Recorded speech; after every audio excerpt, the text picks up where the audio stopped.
bringing it back. You know what I'm saying? I wasn't always a sophisticated brother. But when they talk about going platinum in my car, what?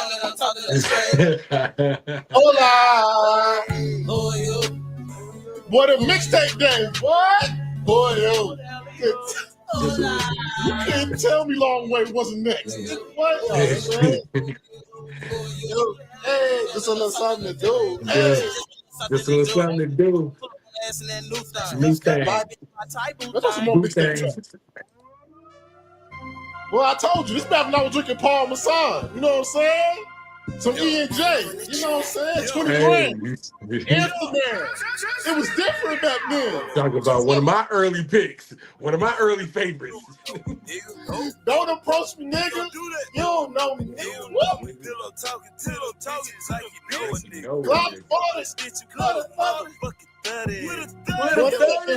Just mobbing.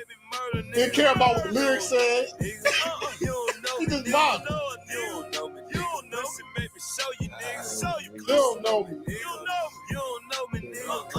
Clutching, no more wretched. But God, go home. Man, boy, that's one more. This went platinum. Fucked up nigga gotta get back. Take it to the pot with the cook crack. When I hit it from the back, she gon' look back. She told me not dick like cook crack. Like everywhere goes, so I got 2 fuck bitch and eat it up. Well, you had to cook up the you crack. had to find this on Traps and Trunks. Stars on my ankle, your bitch in my feet. Strictly trap music. Costa Rica. I'm like, don't go back and forth. I like that cocaine like Molly, yo, guy. They be trapping that brand new Bugatti. They call my kitchen bin and chop. My man doing a 10-year bid right now too. He was really living that life. Yeah, bad. I'll fuck that bitch. To the bank roll. He goes to the bank roll. Hey, to the great one to the dome. Everywhere nigga go Like cook crack. When I hit it from the back, She don't look bad. tell me my dick like cook crack. Cook from the back, then repeat her. Chanel on her feet, never see seals. European dabbing nigga Can't get these. jumping out the Not looking like 2 bricks. Your bitch eat it up, need a toothpick. Blue bitch in this on need a long way. When I hit it Let's go ahead. nigga got boy, they don't know. Boy, that's young. That's young. That's before, you know, I got kids and sophisticated and had to, like, you know, change my ways. You know what I'm saying? Hey, Blue and Blue turn my life over to Christ real quick before I had to get right in these streets. You know what I'm saying? That Blue and them 1 and 2, boy, they won there, Kenny. They won there. They won outside there. What we do? Keep it rolling, eh? They wasn't there. They wasn't there, bro. These are songs I'll play. All right, bro. We're gonna move on, bro. Hey, we're gonna start this podcast one day. Hey, we're gonna start this podcast. My man said she like boy, if it's cool with me and it's cool with Long. Hey, bro, you wasn't there, bro. Tell you, boy, Blue and 1 and 2, you couldn't tell me one of the 2 best mixtapes in 2014 and 2013. Boy, if you was in my car in the Mazda, you know, you was in the Mazda. Tore the streets up. Classic mixtape, man. What's up, everybody? Welcome to another episode of IDK Sports Podcast, your premier spot to talk sports with the average guys. My name's Anthony. It's my main man, Kenny. Don't forget to like, share, subscribe, because this is the premier spot to talk sports with the average guys. We missed out last week, I think. You know what I'm saying? Life comes up. We were doing things, man, living life, bro. It's summertime, bro. We ain't gonna be here all the time. We still love y'all, but we had things we had to do. You know what I'm saying? But we back. A lot of things to discuss. A lot of boxing to discuss. For all people that like us for boxing, we got a lot of boxing to discuss. Got some WNBA stuff to discuss. So we gonna get back into it, bro. We right back to it, man. You know what I'm saying? Kenny, how you feeling, man? What you been up to? Feeling good, bro. I just crossed off a bucket list item this past weekend, man. Got to see the God MC himself, brother. Went to go see Hov. See Hov, bro. You know what I'm saying? I went for the Sunday show. Anybody that got socials, go ahead and do your searches. It was everything that you saw on social media. It was a zoo. It was a zoo out there in the Bronx, bro. But honestly, one of the greatest experiences of my life. You know, I would put it up there top 5, but you know, I got a couple more life events I got to go. Get married later on this year. Of course, I got my kids, so I can't put it necessarily top 5, but it's up there though. Hey, we got Pee Wee fans, and hey, they get it. Just a little something to do. Come on. Yeah, man. But yeah, that's definitely can't say, say it's up there, bro, because you got some more life events that hey, you already, yeah. I'm gonna say I told him not to say it, so I'm not on your side, bro. Yeah, man. It's not top 5. I got a lot of life to live, but it's up there though. One of the greatest experiences for sure. But I'm glad to be back. Glad to be back with my people. Yeah, bro. So let's show. We are here with another episode, man. So let's hop into it. First things first. Let's get into WNBA first, right? We always start boxing first. Let's get WNBA first. Let's start with something that bothered me yesterday. That's been bothering me for a while. And I've been chilling because I don't like to talk about this person because I think everybody else does enough of it for us. But it's not really a point to really keep talking about it, right? So let's get into it, man. Caitlin Clark, bro. It's starting to get like, I think she's wearing out the goodwill that is just her fans. She knows what her fans are doing at this point. And that press conference yesterday for that phantom foul, because she has a lot of phantom fouls. Some fouls don't get called, but she has a lot of phantom fouls too. About how she got yelled at a ref for a phantom knee bump that never happened. A phantom knee bump. I don't know what, I saw the play. She pushed off and lifted her knee. And then she said, "Oh, the person hit my knee. That's a foul. Now I got to play with a bruise. Ooh, woe is me. Woe is me." You know what I'm saying? Yes. You know what I'm saying? And it gets to a point, and this is really the point that it's getting to, right? It's okay for somebody to be valuable, right? We're talking business, sports, whatever. It's okay for somebody to be valuable. It's okay for somebody to bring more higher, bring things to the company or to said sport, right? Impact. Cannot take away impact. She did bring eyes to the sport, right? But it's get to a point now, right, where you can't make somebody feel untouchable or they can't get away with whatever. Just because you can't get past folk like you did in college when you was playing Penn State and all them, you know what I'm saying? It's not the league. It's not going to just let you score. You're playing up against women that know how to play defense. That the MO is out on you. All right, get up on her. She's a decent ball handler, but not a great ball handler, right? Frustrate her, get her frustrated if she's turning the ball over, and then everything else falls, right? She was missing free throws that game. She shot horribly that game. She's been shooting horribly. She scores a lot of points because she shoots a lot, right? You can see, two things, right? When people see they can get you out your game, what are they going to keep doing, right? Go straight for you. I'm going to keep getting out your game, right? If I know you don't really want to, when I'm frustrating you on offense, I know you don't want to play defense, what I'm going to do? I'm going right at you, right? Mm-hmm. So you're showing what your weaknesses are to the league. And who is the league not to exploit that, right? So, yes, are there some foul calls that are missed? It's always foul calls that are missed, right? But if you get angry about every foul call that is missed, then now you're thrown off the game, right? Then you showing up the refs, right? You're yelling at the refs, getting in their face, right, and all this type of stuff. You think that's going to help you get more foul calls? You bet 1,000. Yeah, you're betting 1,000 if you try that. It's not going to help you get more foul calls, right? So then you go on your press conference and say what you said off of what just happened with all these other comments and death threats and racist comments. And then you say that off a lie where you know you initiated the contact and you know you really didn't get hit, right? Because you limped down the court, but then had all the good walking skills to be able to go yell at somebody. Then you ran off the court like you was injured, but came back and never had to worry about your thigh ever again. Hey, mamas. Hey, this ain't college no more, right? And even in college, right? When people were trying to tell y'all, I remember a sophomore Raven locked you up the whole game. 90 feet. I saw it with my own 2 eyes. Right. So at this point, it's like something's got to something's got to be true. Either you got to get better in your skill set, or are you just going to be that player that everybody talk about? Oh, it's great. It's the media too. They hype her up on everything. She's on every nationally televised game. I get it, right? But at some point, we gotta have that conversation. Like you can see now from the comments, either under our posts, other people post that criticize her just her game, that they don't watch the game, right?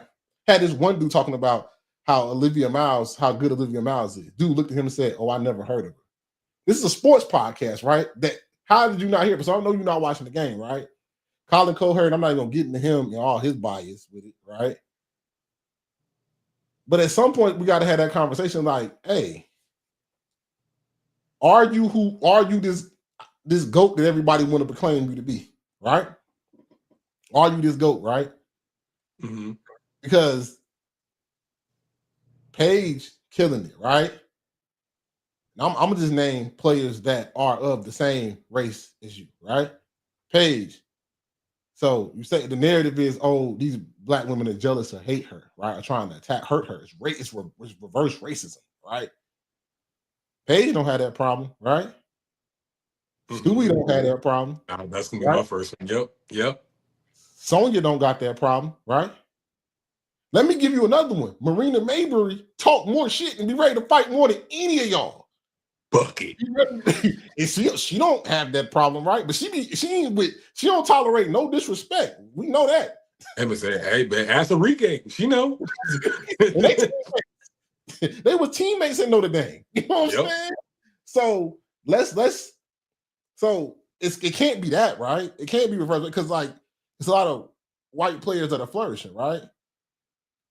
Maybe you Kyle Korver. You thought you was Steph, but maybe you Kyle Korver. Maybe you're a good shooter. Me personally, I think a lot of things that can help her if she gets off the ball. I think she's not a good enough ball handler at this level to be a point guard. I really think she's a better two guard, but she wants to be a point guard. Indiana's gonna do whatever they want her to do for her, right? Mm-hmm. I really think that if they take her off the ball, I think her coming off screens and stuff, she'll be a more efficient scorer, more everything.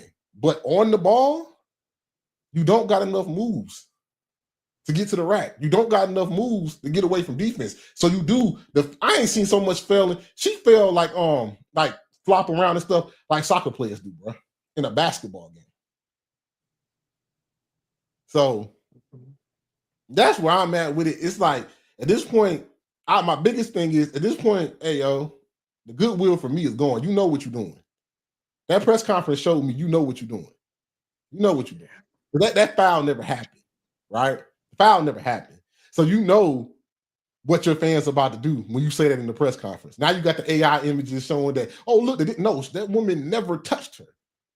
Not enough for not for a foul, and you stuck your arm out. So you know what you're doing, and you can read between the lines with that if you want to. You know what you're doing. And we might just have to have that conversation, which I'm been ready to have, that maybe you're just not that guy. Maybe you're not the GOAT. Maybe you're not the top player that everybody think you are. Maybe you're a good player. Not saying you're a bad player. She's a good player. Could be great if she stops. Can't say that. The stats show that she is a good player. She is a good player. I know I'm saying she wasn't a good player, but it's a lot of good players. But what y'all want her to be, maybe she's just not that. And y'all giving her entitlement that she is, and she can get away with anything. What player you know could do that and not get teed up? That's where the cutoff is for me. That's honestly where the cutoff is, because for a lot less, a lot of other players are out the game. But also, that's where, for me, bro, she kind of falls in this intersection of sports, celebrity, politics, race, and just like, honestly, for the development of the league, or I should say not development, but pushing the league forward into a new generation. Mm-hmm. It's a very beautiful storm of where she sits in the middle of. Because on one hand, she's this stalwart that has brought a lot of eyes to the W. Let's call a spade a spade. Let's be honest about that. You know what I'm saying? And you said that, right.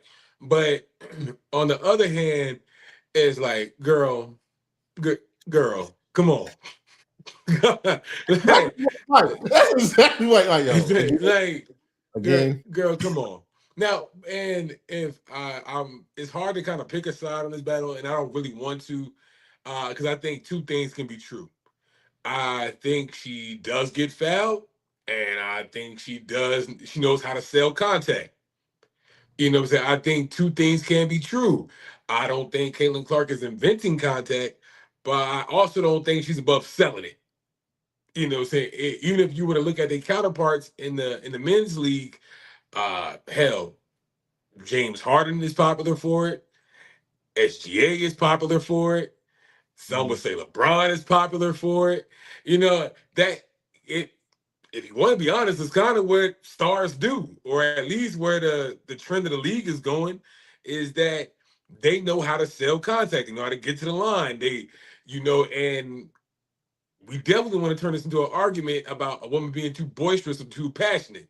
We don't want to get into censoring. So I know that's not the argument we want to have. So I think two things can be true in this instance. And I think you really hit the nail on the head that, yeah, there are other players in the league that do not get the delight of the whistle as she does. Hell, I mean, you mentioned Stewie, you mentioned Marina, Angel Reese, your girl, beat down in the paint. Aaliyah Boston, teammate, gets beat down in the paint, right? And does not get the friendly whistle. I go back to Stewie, that's because early in her career, she spent an early portion of her career saying that made it blatantly known that she does not get superstar treatment on calls. She went to the same post game conferences having the same fight.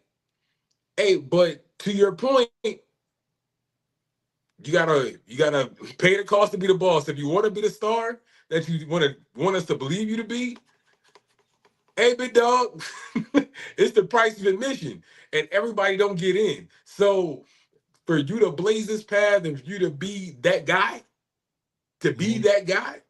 it can't be CNN national news every time you get fouled. It just can't be that. It has, hell, even Jordan, Kobe, all had in their offseason had to go back and put some muscle, put some weight on. You know what I'm saying? Sharpen up their tool set. Something to the effect of where this can't be the dominant talking point every time we leave a game. Because trust me, sis, it happens for all of our stars. Adrian can tell you that, like, it happens too frequently where superstars are not going to get superstar treatment. Let's just not make it a talking point because it takes away from the game. It takes away from your game, right? And then now we're talking about, right, how you failed, like flopped on that phantom call that you said was a call, right? And you got in the press conference, right, and said, "Oh, the refs got a call that I'm gonna be playing with a bruise the whole game," right? But let's talk about the real, right? Let's talk about the real of what happened last night. Hold on, I had it pulled up, but then my phone be doing funny things. Let's talk about the real of last night. What was the real thing of last night? Against a game against a top team, the hottest team in the league right now. You went 13 points, 4 for 14, 1 for 8, 3 rebounds, 6 assists, 4 turnovers. That's what we should be talking about. That's what we should be talking about. That Doctor had you on lock. That's what we should be talking about. But you want to talk about your foul, not your horrible shooting game. And how you missed when the game was kind of tighter. You missed the clutch technical free throw, right? Let's talk about that, right? You know what I'm saying? Let's talk about Kelsey Mitchell been holding it down, right? This whole season, right?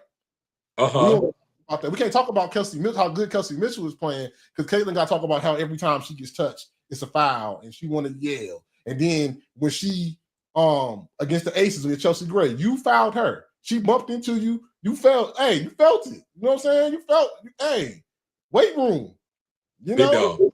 But then in that same play, the real number one player in the league is getting mauled by your two teammates that's trying to box her out, right? You saw that, right?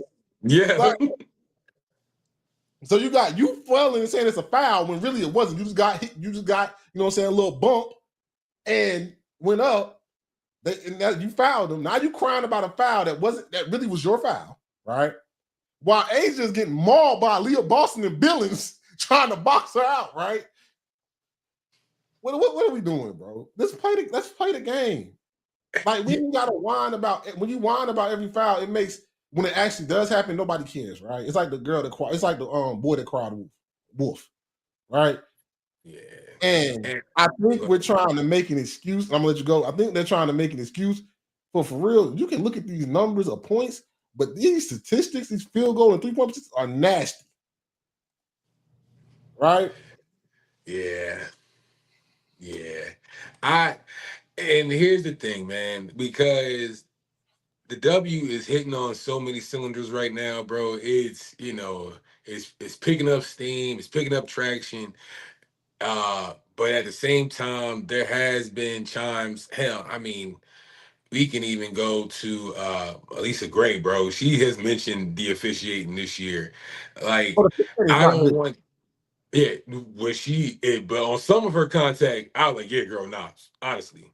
Nah, you deserve that call. But uh again, it's like a double-edged sword for me because I I agree with it because maybe this is something that, maybe the physicality of the sport needs to up it. Maybe we do need to up the intensity, up the, saying some of this I want to call uh cement ball or blacktop ball, just make it roughhouse it. It doesn't necessarily have to be an all-out brawl. But again, you have been getting some entertaining matchups because of the physicality, because of the narratives, because of the storylines, that's kind of going in week to week. So it's like, let's not just quelch this fire just because, we not built for the game. Hell, maybe it's just that. Maybe maybe we gotta start, putting some more emphasis on what we're doing in the off season. Not saying that y'all don't. I know they're all professionals.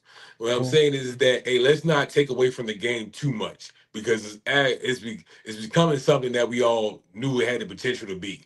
That's it.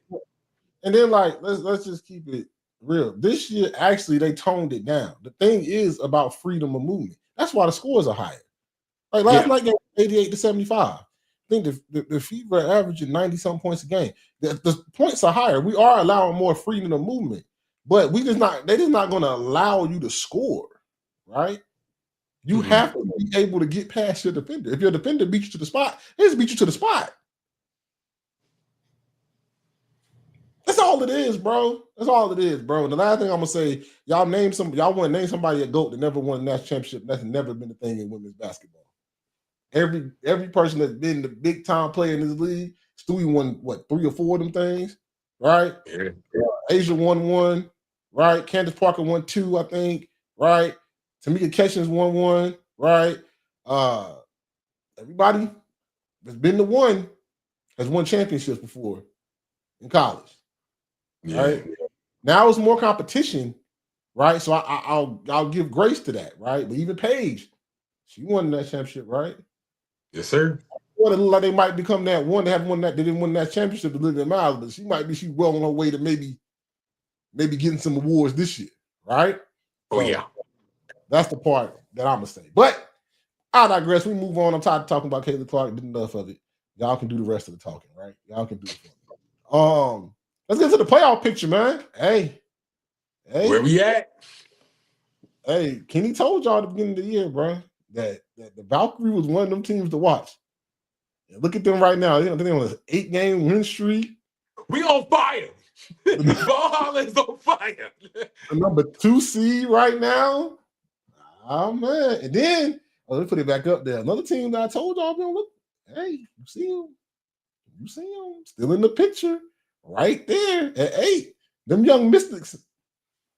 Hey, I don't know if they won tonight. I ain't checking see. I ain't had time to watch. They did. Yeah, I was about to say that. I was about to tell you. Yeah, they got clapped. They got clapped by Portland. And I'm gonna let you talk about the Mystics. We gonna talk about the Mystics, or you want to go and get the Valkyrie love out the way? Because I'm gonna let you have it. I want to talk about the Mystics. Okay. Because I want to tell you about your girl Georgia. I want to tell you a little bit. You know what she did tonight? Nothing. She gave him about 15 minutes. 15 minutes of honest God hard work. Honest to God hard work. And when she had to show for it, you guessed it. 3 points. You know what I'm saying? Getting her ass tore up. Tore up by Cardell, bro. Gave her all she had for 3 points. But to be fair on both sides, your girl Shakira, she showed out in Portland. She showed out. What she had? She showed out. She had 19. What's the problem with the Mystics? Why are they so? Like, I know they're young. But sometimes they lose to. Anthony, I told you what the problem was. We come in here week to week, and I tell you what the problem is. Nobody can take the Mystics serious until they're serious about their point guard play. Yeah, we got to be serious about it. Now, to be fair, your girl Worry, she did get time.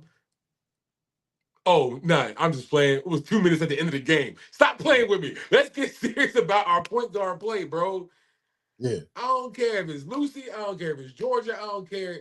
Who the hell, bro? We got to be serious about it. And that might not be something you fix this season. You know what I'm saying? I got hyped when I saw Kennedy Carter being released. Hell, I was like, maybe they might be able to do something. That also, you also don't want to be fair, you might not want to invite that personality into that locker room. That much young. She ain't no point neither. Yeah, Skylar Diggins would be nice. I don't know if they released her yet or what's going on up there. I haven't, I've been away from my TV set for a couple of days, so I don't know what's going on with Sky, but that'll be a good addition. And actually, to be fair to Sky too, the Chicago Sky kind of look all right without Sky Diggs running point. I would be fair. I would keep it high. But just going back to the Mystics real quick, hey, bro, I can't take them serious until they're serious with themselves, bro. Kiki Hooper was out there giving the tempo buckets the other night. And the coach be playing with the lineup. Like the girls don't get minutes that at this point in the year, you got to get I'm coming to this game, I'm getting 15. I'm getting 20. Like, we know Sonya and Shakira and Kiki gonna get 25 plus, right? Yes. Cody don't know whether she's gonna play 20 minutes, 30 minutes, 10 minutes. She don't like you don't have like he gotta figure out this rotation. At some point, we have to lock down a rotation where they can come in and know, so then Cody can know, okay, I got 12 to 15 minutes a game. So I got to make the most of 15 minutes. But some games you play at 25 minutes, other games you play at 10 minutes. Flores don't know whether she's going to play or not play. You feel me? You feel me? Yeah. That's the coach. And it's not necessary. And, bruh, I'm going to be completely hot. I'm not Georgia's biggest fan. But also, my blame ain't squarely on her, bro. It's you damn right. It's with Sydney Johnson. Yeah. What we doing, coach? What we doing? When you have your good games, mind you, because they're still in the playoff race, so they do have good games. And I do understand the fact that Sonya's still coming back from an ankle injury. So yeah, games like tonight and I believe like a couple nights ago, where Sonya didn't have the greatest of games. Yeah, it's gonna happen. She's still on the mend. I get you. I give you that. And we're kind of going to an All-Star break. Cool. I feel you. But honestly, coach, we got to start being serious after this break, bro. We got to start being serious. Yeah. Before we get to the Valkyrie, let's pull this back up. The Wings, hey man, they gave. I truly think, and I don't know this. I didn't talk to nobody. I don't know this, right?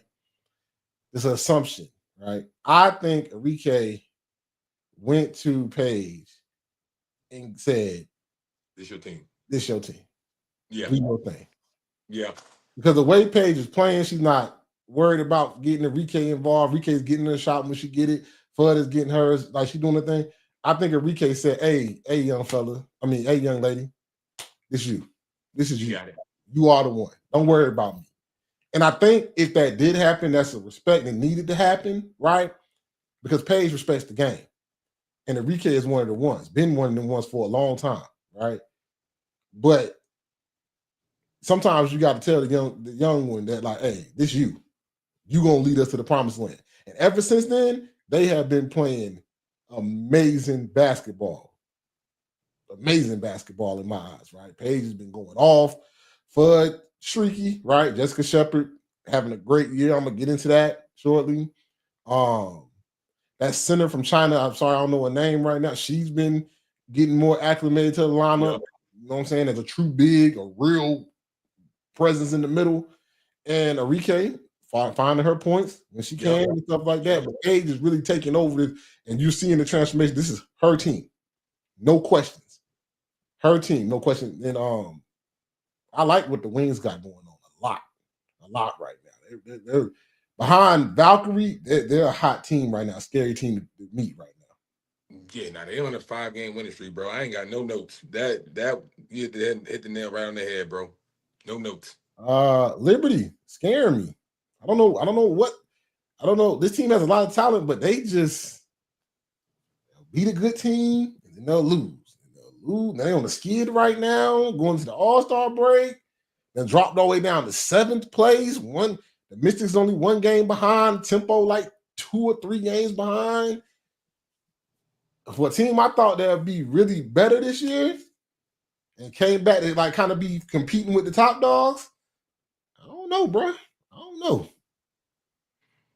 I think we're looking at a snag, bro. Like I think even the Aces had a snag mid-year, bro. Or the Aces had a snag last season mid-year. Let me clean up my verbiage a little bit.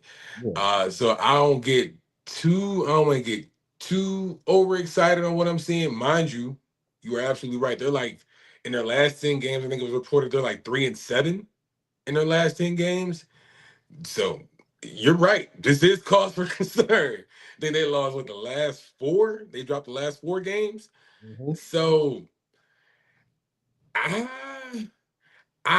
still don't want to get too excited because to be fair, there's way too much talent on paper to think that they won't right the ship. And there's just enough veteran presence in that locker room to right this ship. So I don't want to get too excited just yet. I think I'm gonna just call this a snag for right now. Yeah. But they do need to wake up because there's a lot of season left. Thanks. All right, Kenny. You know what I'm saying? Here we go. You know what I'm saying? Talk about the Valkyrie. Swing it, ISO. Everybody back up. Clear out. It's ball holler, bitch. Hey, I told him. I don't know what the hell was going on early June, but Ant, you can't tell me that somebody is watching our pod, brother. Somebody is watching our pod. Because ever since we had that pod where I was like, hey, swing it to Gabby. Swing it to Gabby. We've been right ever since. Yeah. We've been good ever since. We on an 8-game win streak. And I'm going to add this note. Hey, my good sis, my sister in Christ, Veronica Burton, real quick. Come to the front. Hey, don't look right now. Don't look over your shoulder right now. But hey, chin's on your heels.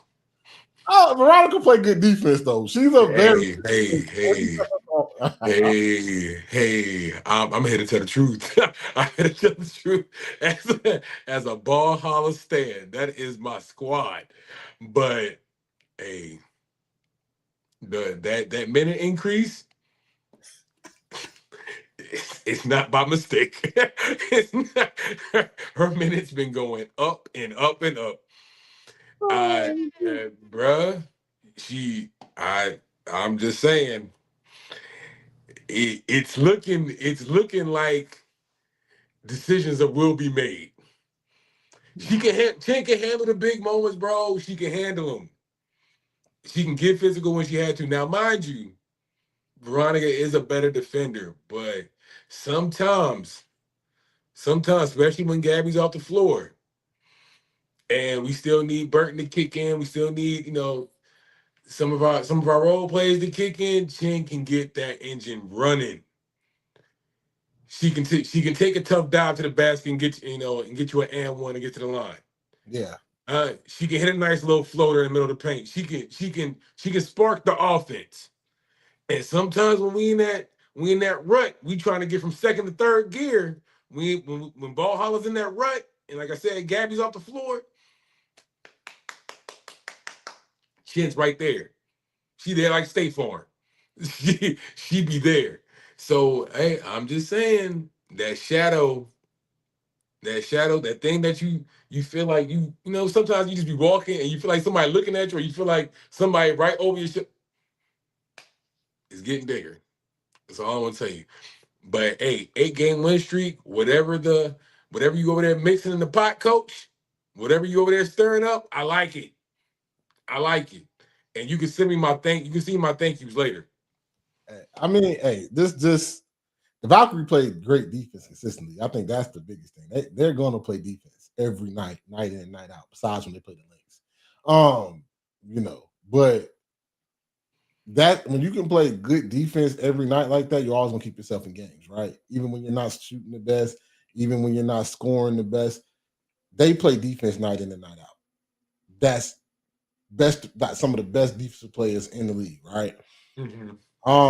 Ain't nothing to be said, man. The Valkyrie are on a tear right now. Scary team to beat. I haven't lost since they lost to the Lynx. Their last loss was to the Lynx in Minnesota. So yeah. No, Minnesota, but one of the five. But that was I didn't see this from Valkyrie. I knew they'd be good, but I didn't know they'll be like this good where they could be like a top 2, top 3 seed going into the All-Star break. And they got depth too. They got people come off the bench that can, like you said, with Chin and other people that come off the bench that can make buckets and play good minutes, right? Still got Tiffany Hayes come off the bench. You know it. They got a good squad, But they're number 2 though, because you know who number 1 is, led by that girl, that girl, the next phenom, right? It's the superstar, right? Because now she just like, I don't even care no more. Like, I'm gonna score now. Now I'm gonna score. Now I'm right. Right. Now y'all pissing me off. Now I'm gonna show you my step back 3. What? Now I'm gonna show you the left. All right. Hey man, you know what it is. You know who she is. Big O. You know what I'm saying? Big Olivia Miles, not the little one. You know when she put them goggles on, it's problems, right? All before the game, we glasses up. When them goggles go on, it's problems.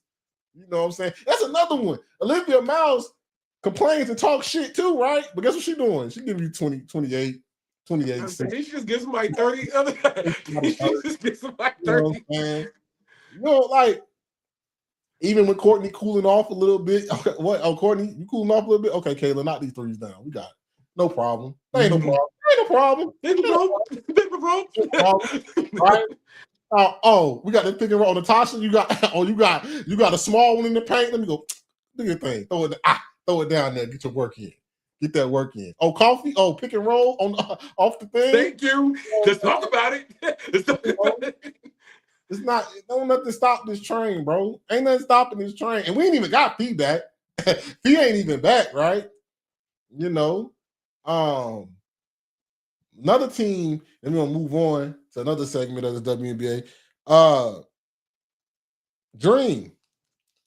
It's funny how they put Angel Reese and Caitlin up against each other, and they talk crap. I put a post up about how the Dream was on the skid.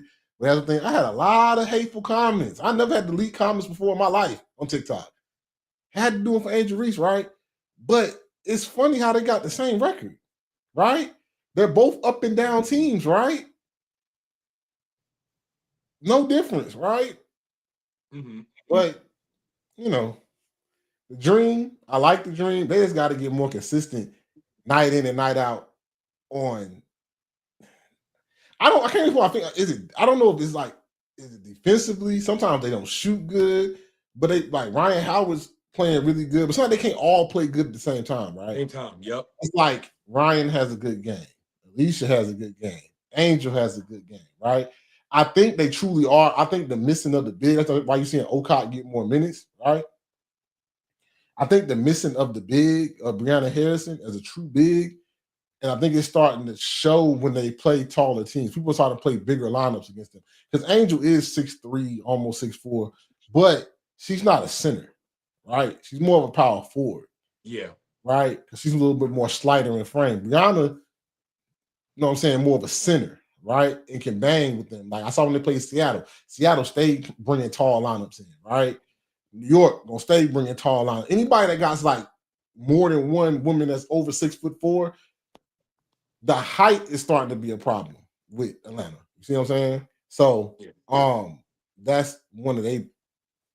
I think that's starting to get to them a little bit, and they're trying to see how they can navigate that. But when that 3-ball is hitting, they can beat anybody. Let's not get that twisted, right? But yeah, that's the playoff picture, man. Valkyrie and number 2. Who would have thought? Not me. I did. I would say one thing, my last note about 1 and 2. Because as much as I love Valhalla, I'll say the same thing for the Lynx, bro. When the down and out, they're gonna play defense. No matter what. Lynx, again, you say the same about Valkyrie. I think the Lynx are one of the best defensive teams to me.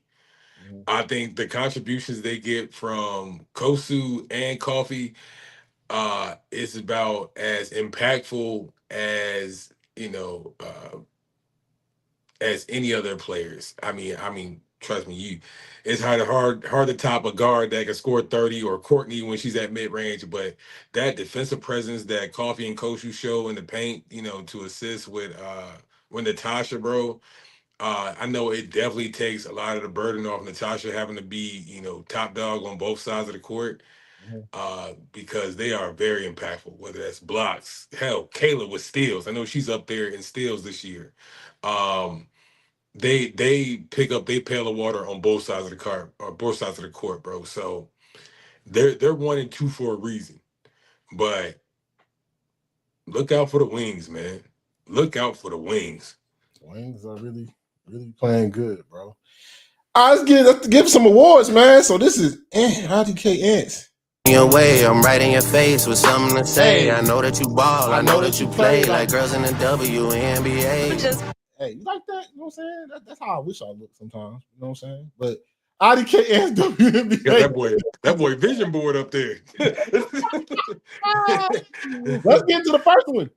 MVP, not named Asia Wilson. Had to clarify that because if your MVP is not Asia Wilson, I don't know who your MVP is. Not my MVP, not named Asia Wilson, Paige Beckers. You know what I'm saying? I think right now she's averaging 20 points a game, right? Shooting well. Like I said, it's her team now. It's her team, and she's been playing like it. So my midseason award, if I had to give an MVP to somebody not named Asia Wilson, it'll be Paige Beckers. Kenny, what you think about that one? No argument. Okay. No argument. I think you're gonna like this one. My defensive player of the year, mid-season, Gabby Williams. Like I said it multiple times. I have said this. I was high on Gabby Williams before the season started, and I'm still there. I think she still is one of the best two-way players in the game. Not just, I know she doesn't lead in steals and stuff like that, but you can see she will lock up your best defender night in, night out, and go score buckets. I got her as my mid-season WNBA Defensive Player of the Year. Kenny, how you think about that? I'm probably cool with that too. Oh, yeah, brother. You ain't got to ask me, brother. You ain't got to ask me. But love the pick. I think I could probably think of what Cardozo. She probably has something to say. Yeah, that's the only one I can probably think of. Ryan Howard got something to say. Ryan Howard got something to say. But yeah, but hey, if you said it, not me, huh? You said it, not me. So I'm gonna roll with Gabby. 6th Woman of the Year. Janelle was Sulan. I think that's how you say her last name. You damn right, Salon. Let's go. She got the most production off the bench, man. She is when she comes on that court, they run plays for her. So she's I know you talk about Chin, and I was keeping it quiet during that segment, but Sulan is really my 6th Woman of the Year right now. Really the leading candidate for me. I know you got Ray Burrell in there, but she's starting a lot because Kelsey Plum is hurt. Yeah. I know Chen isn't going to be in the conversation, but as far as somebody come off the bench and get you buckets right now and be like the lead of that offense when Gabby needs a break, 6th Woman of the Year, Janelle Sulan. I love the ball lover. I love the ball holler love right now. You feeling it? You starting to get it? I can see it. You starting to feel it. It's synergy, bro. It's contagious. Hey, but you're absolutely right. Ray Burrell would be my pick. Again, I know we look at contribution as in comparison to win-loss record, but man, you talk about somebody that lays it on the floor each and every night. she's starting a lot of games though, so I don't know how much ability she's gonna have for that. Yeah, this woman, because she's starting a lot now because of injuries on that squad. Yeah, minutes did go up, but it's also like it ain't because the Gumake is still there and she's crushing it. Clearly, she's an all-star this year, so it's not like she's just she done took the helm since KP been out. So I still want to see Ray get some love and some consideration for that award when the hardware is passed out. But Salon, man, down and out, Miss Dependable. Yeah, Miss Dependable. Yes, Salon, really nice, really good player off the bench. Now, they run plays for her, so like they think highly of her. My most improved player, I had to go Cole. I got Jessica Shepard and Dominique Malonga. I think both of them from last year to this year have took big leaps in their game. Jessica Shepard's an all-star starter. You know what I'm saying? Averaging 15 and 11. I think last year she averaged 7 points a game or 8 points a game, something like that for the Lynx. She's moved up. Like, I think she's my leader for most improved. And then I don't think people know a lot because they don't watch the Storm. But Dominique Malonga, I'm telling you what I know. You're going to be having a talk that she's one of the best centers in this league very, very soon. She is, if they can figure out what they're doing with their bigs, because they done drafted 3 bigs in a row. So they got to figure out. But she is different. An all-star this year, right? Averaging, what's she averaging this year? What, 18 and 8, right? I watch a lot of Storm. I got WD pass. I'll be up late at night. Might be doing some things for the pod or whatever. So I watch a lot of the Storm games, right? Kenny done told y'all on the brother, this is a good young core, Falaje and all them. She is the star of that young core, though. I know we like our fam. I know I like Falaje, but what she can do when she can take the ball off the dribble from the high post, shoot it pretty good in mid-range, her post game, and she plays defense, telling you she's a star in the making, and it's gonna come up. Like maybe in a year or two, they're like, dang, where'd she come from? She's showing why she was drafted that high when she was drafted. Yeah, now she that girl. She's that girl. And shit, both of them. Jessica too. Y'all know I love me some Shep, my favorite big. I would say I'd probably go Shep over Malonga right now because things are getting bloody over there in Seattle right now. I think they like 6-20, bottom of the league. There's a point there where I was like, okay, Seattle, they're starting to figure it out. But, some things just, it's going to take time, right? And I knew from the get-go it wasn't going to happen this season. But I do start seeing the Storm start to spread their wings a little bit. Hell, for Falaje, she's starting to take off, becoming almost like a guaranteed 18 to 22 a night. We just mentioned Malonga averaging about 15. Our fam starting to get comfortable behind the 3. Like, defensively, of course, they can take another step. All of them collectively can take another step. Desired defensively.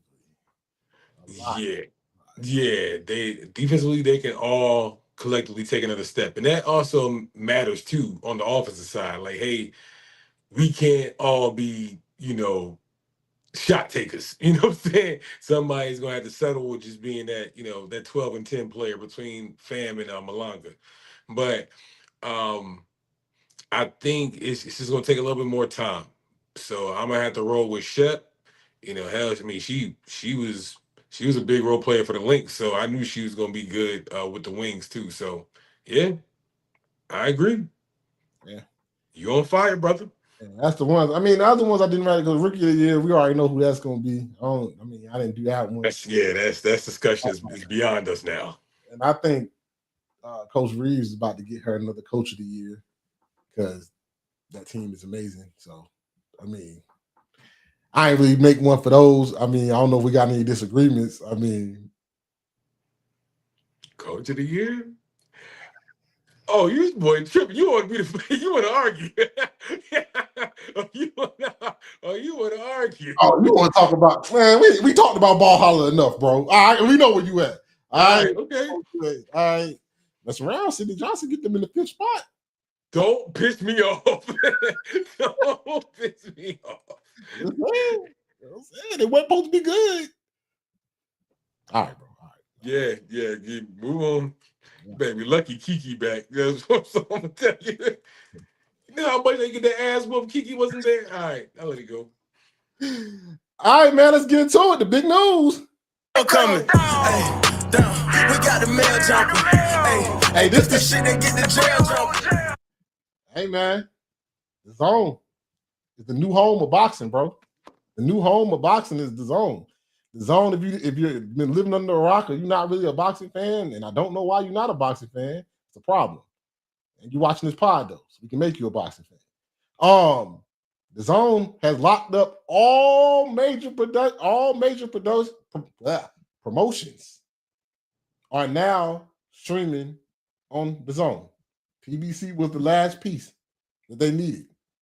And once PBC finished that Amazon deal, exclusively on the Zone. So now that means you got Eddie Hearn, Bob Arum, Golden Boy, Queensberry. Who else we got? PBC. I said Top Rank already. You got every major promotion besides them cats on the other side of the track are under the Zone now. Right? So with all that be saying, that means you got all them prospects, all those superstars from the Anthony Joshuas, Dula Masons, who else? Keyshawn, Boots, right? Asaki Foster, right? Ryan Garcia, right? All your stars on one streaming site. Hey man, Kenny, I'm gonna let you go because you the boxing guy. I mean, you sent this to me before I even had a chance to see it, right? So go ahead and tell me, man, how does it feel for boxing to have a home? And because I hated on this app when it first came out. I hated it. Yeah. Hey, bro. They doing their thing, bro. I still don't think we understand how huge of a deal this is, bro. Like, this is all I could ever dream of. You know, I know we lobby the idea of getting all these promotion companies underneath one umbrella, everybody under one roof. You know, it's been tossed around. Well, how does it do it? How does it get done? Bruh, and even with the announcement of this deal, that doesn't mean that the Zone has unified all the boxing promotions. That's not the case. But I tell you what, they do have a unified address now. They do have a neutral ground site at the Zone, and that is huge. Because back in the day, one of the biggest stumbling blocks or one of the biggest barriers for huge fights not happening is distribution. All right, well, who's going to be through? Is it going to be HBO or is it going to be Showtime? Is it going to be Fox? Is it going to be ESPN? Is it going to be Prime? Is it going to be whoever the hell else is out there that that got a network? But bro, now that we all have a common ground to meet up and get this fight going, Now we got to work out the changes. splits. Bruh, the floodgates are now open. You talking about now Top Rank, Golden Boy, Matchroom, Queensberry, hell, even Salida, where your girl Clarissa's over there at Salida. They got to deal with the Zone. Like, bro, it eliminates all the promotional politics that used to be the biggest excuse in the sport, bro. Everything from branding, production, international rights, commentary, all that, bro. We're done with that now. That could possibly be in the rear view. Now, mind you, what happens during renegotiation time? Hey, who knows? Who knows what the future can hold? But I'm gonna just enjoy this moment right now because who says that somebody ain't gonna ask for a bigger pie once the renegotiations happen?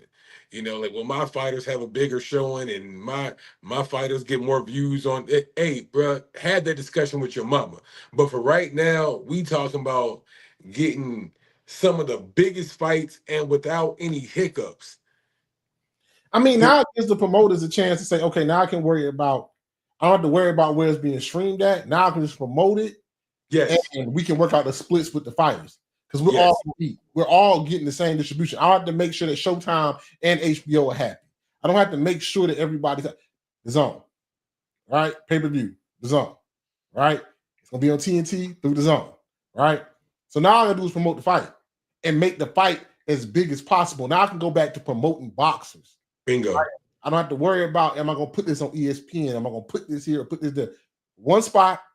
Let's make the fight happen. Let's promote the fight and make the pot as big as it can be where we all can eat, right? Like you said, now fights can be made. And now I just want to talk about, I've been saying before, like, you got to create interest in the boxing fans first, right? So, like, even like when I finally copped the Dazn app, right? And every weekend there's some fight. Mostly now, especially in the summertime, every weekend there's some kind of fight, right? You got Lean versus somebody. I forgot who that is. Lean versus somebody. They fighting this weekend, right? I'm seeing them all over socials. They're fighting. They got a nice young prospect card going on, and then on this in this middleweight WBC silver, something like that. They're young guys, right? But they're fighting on the Zone, on the app for free, right? Not for free, but you pay for that. But they're on the app, right? And with the top tier, you get the pay-per-views too. That was my biggest thing. If I'm gonna pay $50 or whatever it is a month, then I should get the pay-per-views too, because I'm paying for the pay-per-views as the month goes, because not a pay-per-view every week, right? Or every month, right? So now we get some young fighters. We get to see the young fighters grow, right? It's easier to make cards. Some of these cards are getting better now, right? Yes. Now it's like you take the distribution out of it. Now let's make the fights happen, right? And I think they're doing a damn good job of making some fights happen, right? You had Foster and Ford already this year. You had T.O. and Shakur fight, right? You had Garcia fight this year, right? You got Garcia and Benn about to fight. You got Roach about to fight Cepeda. People been asking for the fight. That fight happened, right? You got a lot of fights that's in the cut, ready to go. You got Narvente and Foster, they about to get it popping. If not into this year, first of next year, right? Boots got it popping. They got that Boots Zayas fight going, right? So now we're seeing the fights that fans want to see. And now you're building profiles. So now when you do put it on pay-per-view, you know what I'm saying, like a one-time buy pay-per-view, people are more willing to buy it that don't want to buy the app every day. So now you're taking care of your boxing fans that will pay monthly because I want to see these fights. I want to see, like, the young prospects and the fights every week. And I'm pretty sure a one-time buy pay-per-view is about to come up on the app where you can download the app, buy the pay-per-view when you want to buy it, right? Now you're getting casuals too, right? Then, okay, I got a young budding Abdullah Mason who needs a little pop-out party. Let's put him on TNT. Right? Beautiful. Beautiful. They're making moves, right? They're taking the HBO model, the Showtime model, and meshing them together. Like, people forget Showbox. Showbox was a thing, right? HBO had Saturday night fights, right? Mm-hmm. You're building names now, and I think it's gonna do nothing but makes fight easy to make. I think a lot of guys about to start making more money than they ever made, right?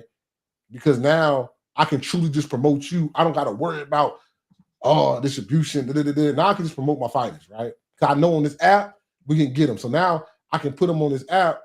Okay, I can put a little like mid-level star on this app, right? Or TNT. And I can just promote my big stars, right? For the pay-per-views.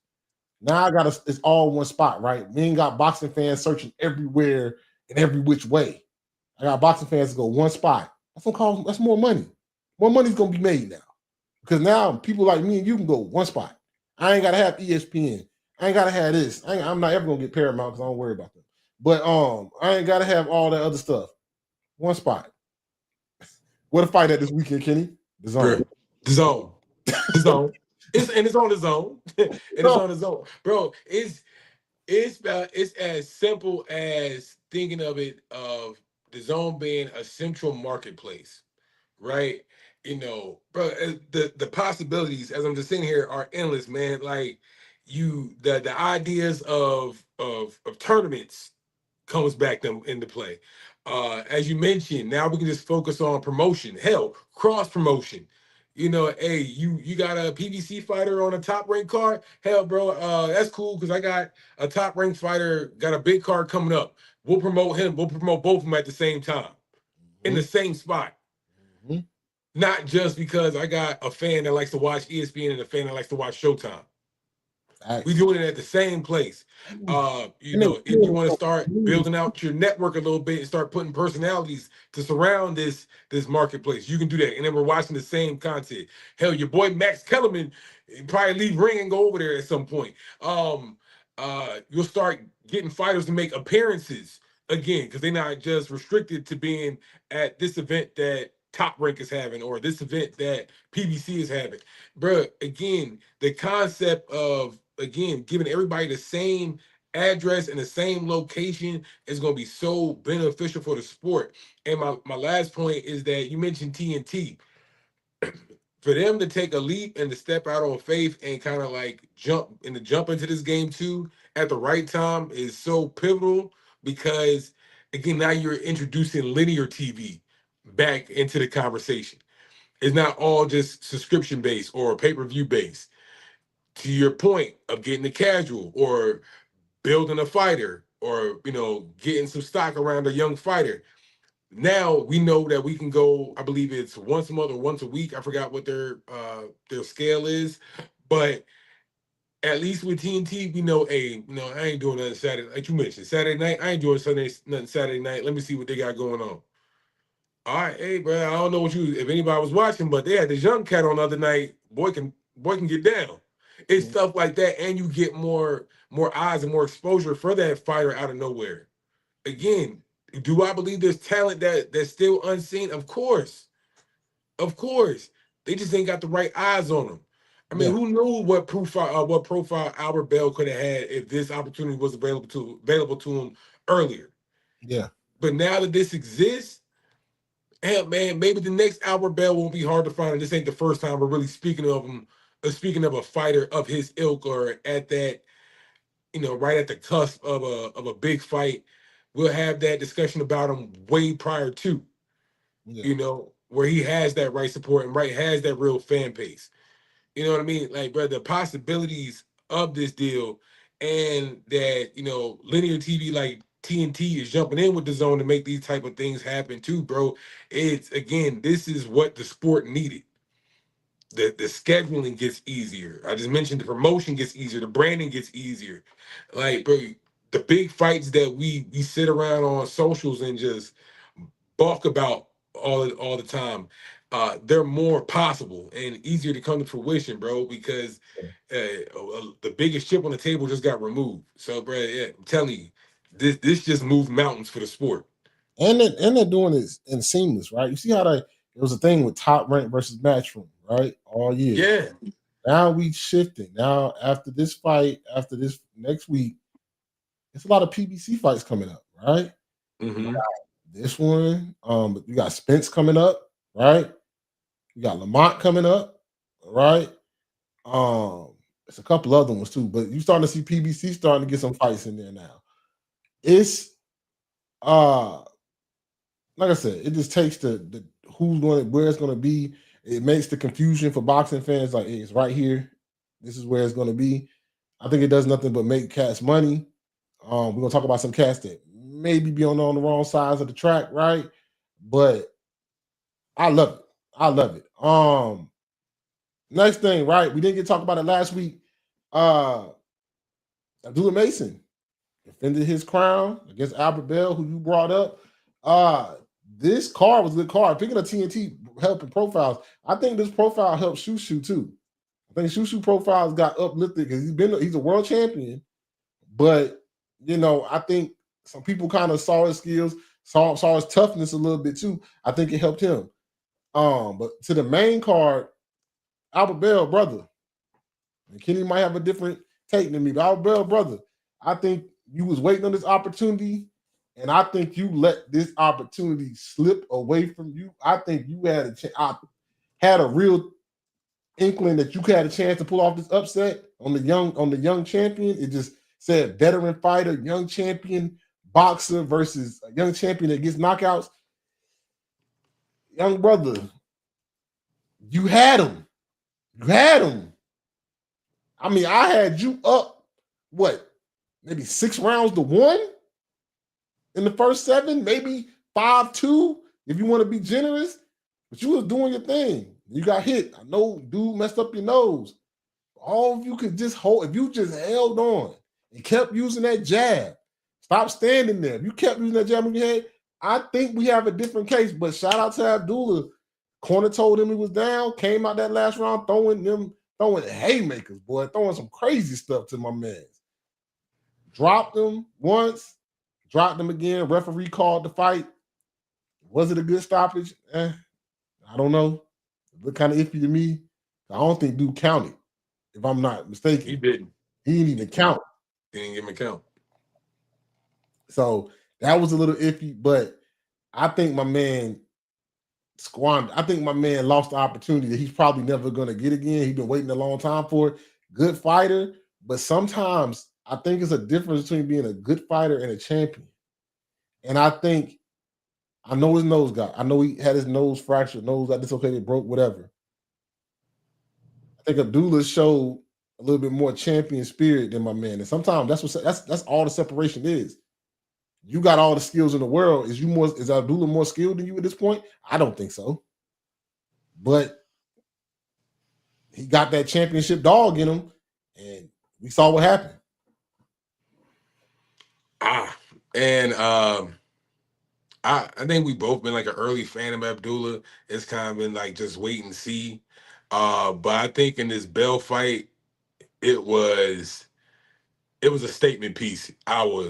As far as I would claim it, because you got to see in his first title defense, he at a very young age, as a youngin in the sport, he had to figure it out. And that's really one of the most outstanding feats I took away from that fight. And why I have him rated where I do on my list is because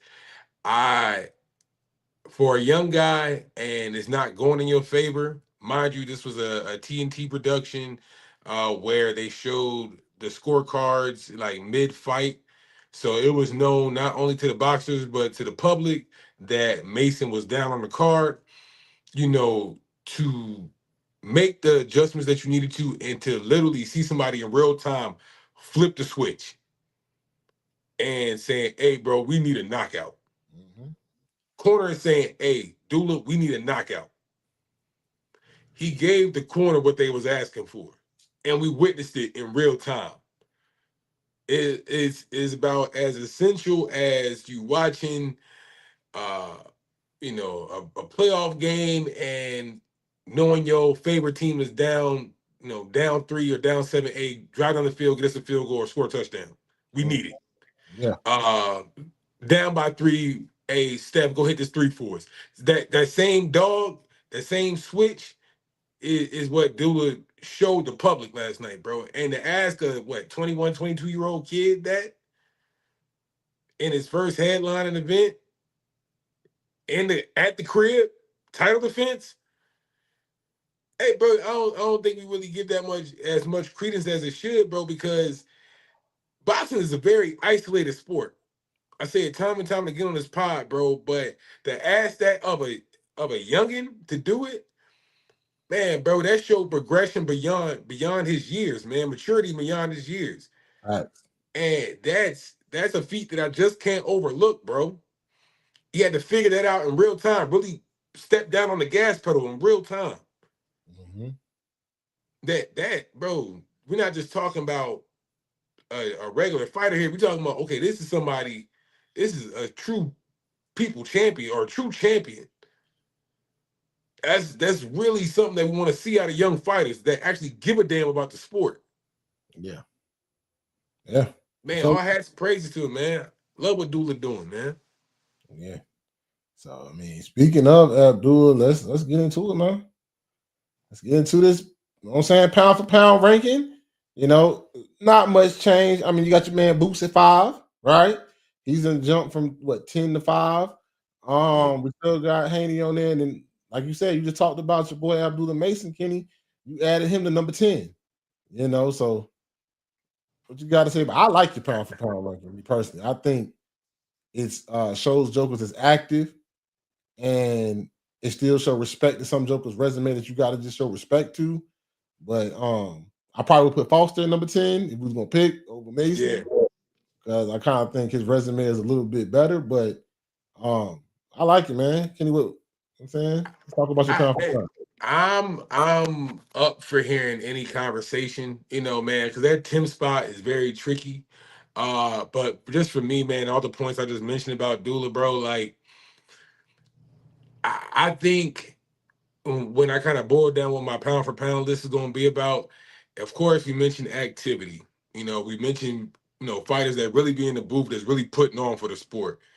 But that second part, as far as entertainment value, what you really going people to gather around your TV set for, that's the second part that Abdullah does for you almost every time. His KO percentage is just as high up there as with maybe Boots, David Benavidez. I'm thinking about some cats that got a high KO percentage. I think he's like 21 wins, 18 knockouts.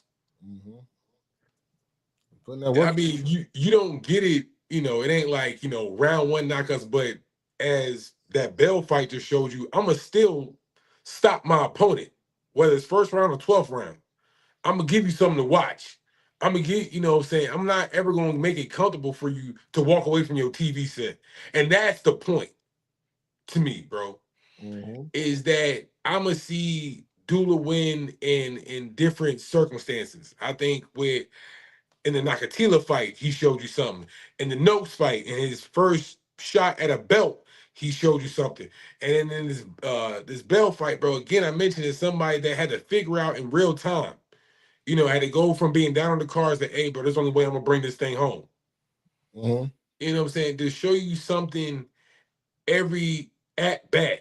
The controlled aggression, the excellent punch placement, the rhythm. He just shows a lot of matured skills at a very young age. Now, of course, is there room for him to grow? Absolutely. I put him at 10 for a reason. Does Shock have a good claim for that 10th, maybe 9th spot? Absolutely. The run he's on right now could be seen, and if it keeps going, legendary. Mm-hmm. And also change how we look at that O on people's records being so, being the true boogeyman of boxing. Yeah. But just for right now, with the landscape of boxing, where the sport is at, his skill, him being a young champion, still maintaining an undefeated record, the adversity, is and just the potential of where he can go. I'd rather buy early on this stock than to be too late on it. Yeah. You feel me? Like I can see that this seems like a prospect, but I can't really call him a prospect yet at this point. But this seems like a young champion that's going to matriculate through the pound for pound rankings at some point. I'd rather have him early on my list than to be like, be late on the bandwagon, because I can just see his career going up from here. That's, I mean, like I said, I don't have, I mean, it's like the 10th spot is kind of like, I'm saying, preference, right? But hey, man, no qualms in your pound for pound list. Let's get to our last thing in the boxing, man. It's some people that, I think are just trying to stay in headline, trying to stay relevant, but really just need to hush, bro. The first one, if you haven't heard, Shakur signed the Zuffa, how you say it? Zuffa, yeah. Zuffa Boxing. Weird signing for me. I know they threw a bag at him. So, I'm saying, if you're a person that says, oh, if he got the bag, cool. Upfront money is always a thing. I'm never gonna doubt Joker's. I'm no Joker situation. Upfront money is cool. But to sign with Zuffa, while all the other promotions are on one streaming spot, but calling out everybody and their mom, which I think is Dana White has something to do with, where is your fights gonna come, bro? Where are you getting your fights from? So now you're getting into it with on Nightcap, right? You called out Ashaki Foster, you called out Tank Davis, you're calling out Ryan Garcia, you're calling out all these folks, but you ain't getting in the ring with nobody. And we all know you probably about to fight some mandatory or some guy, when it comes November, right? Because you're going to fight again this year. You know that. Called out Devin Haney, said we'll meet at 144. Really only called him out because he's the only other free agent besides you, but you signed to Zuffa. You and Richard Hitchens signing over there. Don't get it. I mean, I get the bag. They gave you a bag, cool. But everybody else is on the other side of the tracks. Where are you getting your fights from? The sanctioning organization, sanction bodies already said they don't want to deal with Dana White, right? Let me tell you something, Dana White. Come here, come close, right?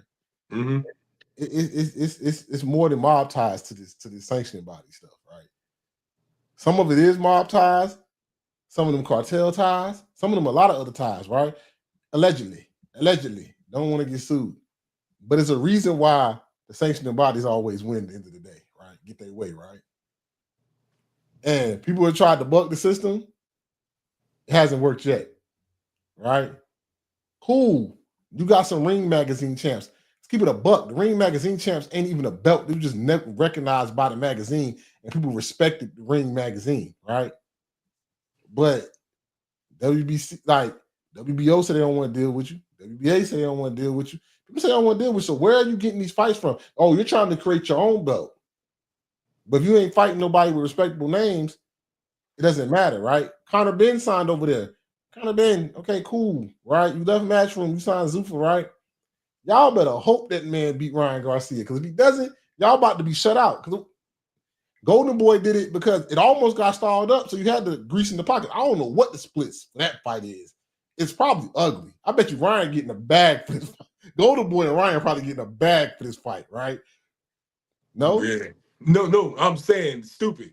Stupid. Because with Golden Boy to like buck the system, and then he just signed with Dazn and goes like, hey, we're gonna fight with you then, and we're gonna go ahead and do this. I guess on Paramount, I don't know. Hey, that split gotta be more like 80-20. You better make it worth it. You better make it worth it. Go get that bread. And then what if Ryan beats you? What if Ryan beats him and y'all want to put that Zuffa belt up? He gonna take the Zuffa belt over the Golden Boy with him and not fight you again? This is stupid. Like, I'm sorry, this is dumb. So glad you got your bag, big dog. But this y'all favorite fighter, not mine, because I think he's kind of boring. He's living off that Teofimo love. He's probably gonna fight another goofy named Haney eventually at a 144 because he don't want to make no real fight at 147 that can be made. That's why y'all jokers don't make no money. That's why y'all had a little downtime. Y'all weren't making no money, and y'all all want Tank to fight you. Y'all still calling. He talking too much too, but y'all still calling out a man y'all know ain't about to fight. It's weird, bro. Go ahead, Ken. Man. I'll start with Zuffa first. Then I'll make my way to Shakur. And this kind of explains Shakur's circumstances a little bit. At the origin of this all, it sounded like a good deal.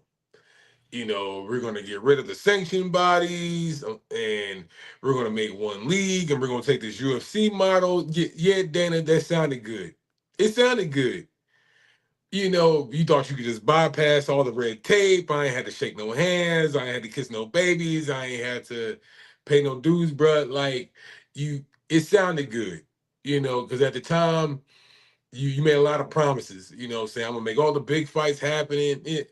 Hey, bro, anybody with a working brain in their head, especially that, you know, been around the sport, covered the sport, loved the sport. No, it was just that a crock of shit. I'm just go out there and say that man name right at the UFC fight. You call that man Jalen Williams, and you want me to believe that you're gonna make big? Come on, go ahead, bro. Bruh, like I'm gonna keep it hood with you. You was ass betting, bro. And the only thing that Dazn did just pulled the biggest reverse Uno on you. Like, you thought you had something, but guess what? That same methodology, that same concept you were talking about, that we didn't do no talking. We just stood on 10. Say something at that Boost fight. Yeah. Like, no, if he want to talk, then we can talk. But we gonna talk like, hey, yo, come with some respect. You know what I'm saying? To the ones that's here already. Exactly, and that's my point. Because, bro, what you try to do is bully, and now what you have to do moving forward to make good on that Paramount deal is that every time you sit at the table trying to get a fight with somebody 80-20. on the other side of the street, taxi. You They're gonna fight taxing. 80-20. You want to fight? Tax you. Or you want to get one of the biggest fighters in the sport, Shakur, to join you? Cool. You're gonna pay 5 times the market rate.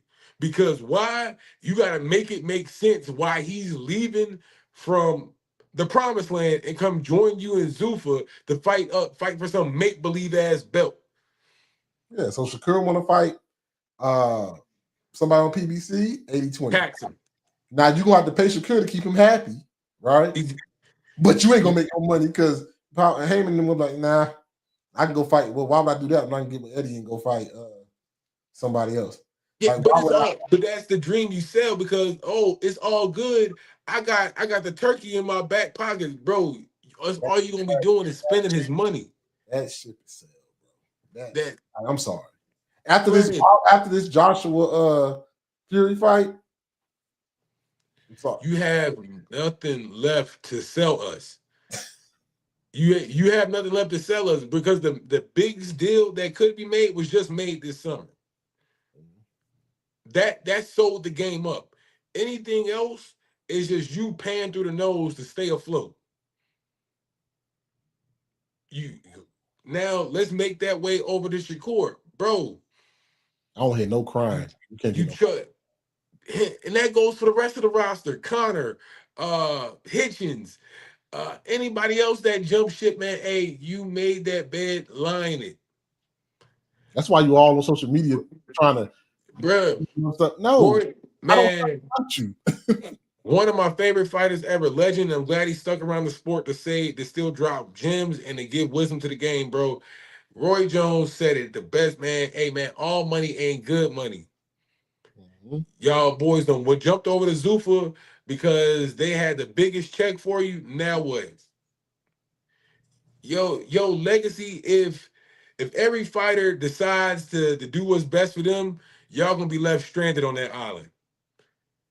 If every fighter was to decide, hey man, I'm gonna just make the fight that's easier, and I'm gonna make the biggest fights happen with this bigger pool of talent that we got over here. Now with the zone deal, if I'm gonna just make fights happen over here and the sanction bodies are cool with it, hey bro, y'all floating up shit's creek for the rest of y'all career. Thanks. Without a paddle. Yeah. So yeah, you're gonna have to do a lot more barking. Hell, Zuffa is probably telling your ass to go out there to do a lot more barking. They are. Because the splits, like, you can't make money if you paying Eddie Hearn, Matchroom, Queensberry, all the money. But you gonna have to be a mascot. A lot of that money gonna go to you being a mascot because you and can't. And bodies want to rock with you. You can't convince them to neither. The Eddie Hearn and Heyman can't make the WBA, WBC do anything. I think this fight was already in the making, and I think WBC and Golden Boy is getting a nice check from this. So they best bet is on September 22nd or September something like that. That Conor Benn wins that fight. That's the best hope.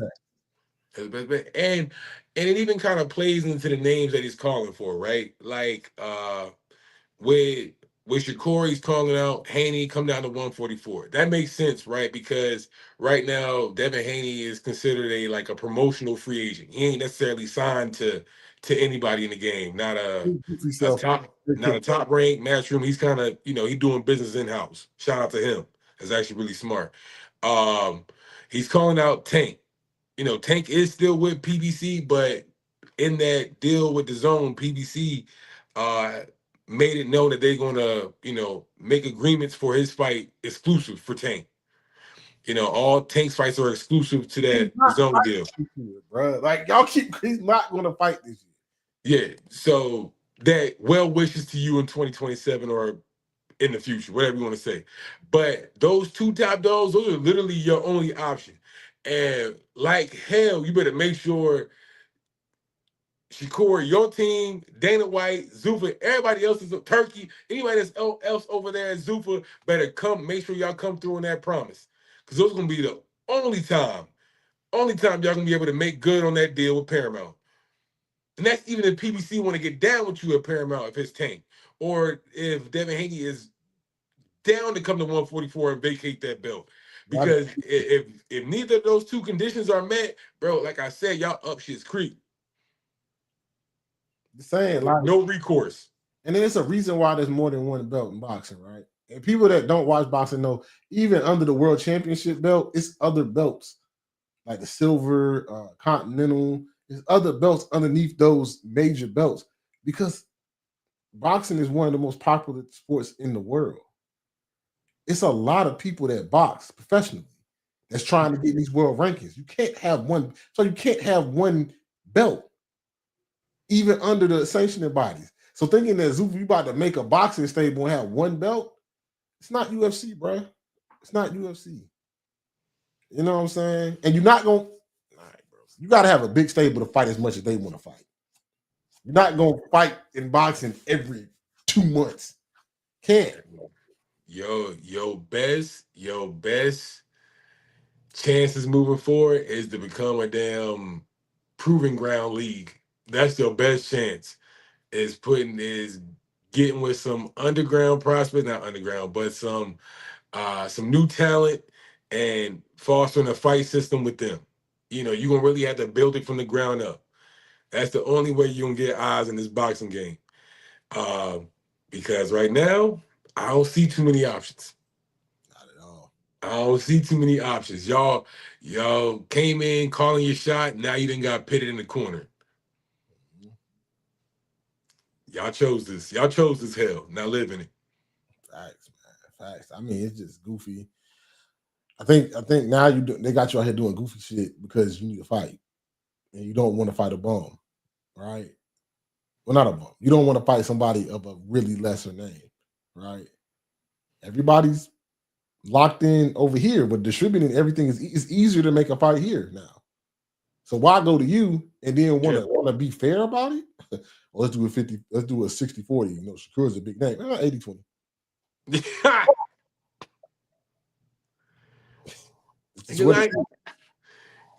can't. I don't care what your name is. You ain't about to hold me in no deal, bro. Especially if I ain't, because it ain't a real deal. Not at all. You know, my promotion gonna tax you.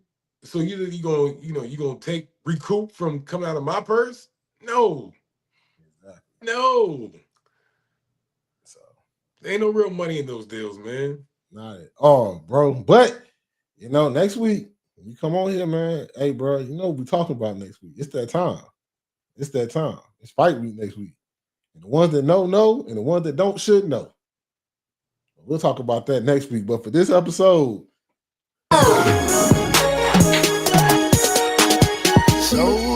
IDK Sports Podcast, your premier spot to talk sports with the average guy. My name's Anthony. It's my main man, Kenny. Like, share, subscribe. Until next time. All right.